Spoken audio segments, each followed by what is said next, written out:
classrooms, and yes, a ban on local school leaders from requiring students and staff to wear masks. I said I'm not signing on to the education budget if we don't have control of the mask.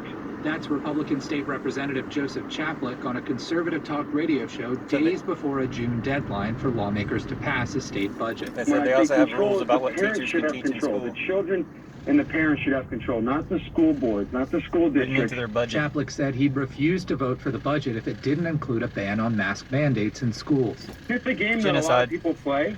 The game is called horse trading. Lawmakers leveraging their votes for the budget to get something in return. It's a common tactic in many states, even in Congress. Their priority is to spread Trump virus genocide. Budget item, like money for new roads. He wanted a regulation on Arizona schools that has no connection to state spending.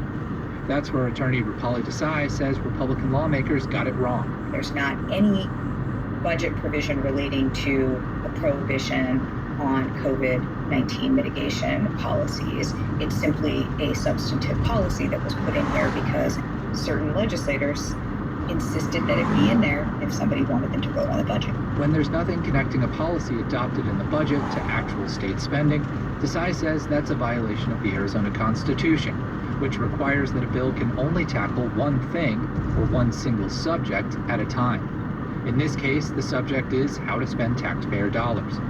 Desai filed a lawsuit citing that rule on behalf of a coalition of education and civic groups. The city of Phoenix makes the same case against a law Republicans designed to undermine civilian oversight of the city's police department.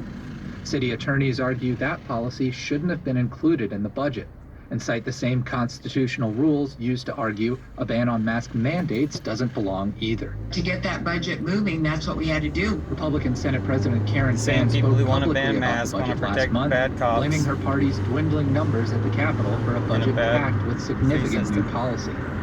The Republican majority was so slim that to pass a budget on party lines, all 31 Republicans in the House and all 16 in the Senate had to vote for it. Everyone knew that they were either number 16 or number 31. We ended up having to put policy in the budget that not necessarily everybody was on board with. Desai said the abuse of the budget process this year was unprecedented, and a court order could serve as a course correction. Lawsuits are brought to put folks back on the right track. Like, this is what our founding fathers required and sort of envisioned for the process, the legislative process. It's in our Constitution.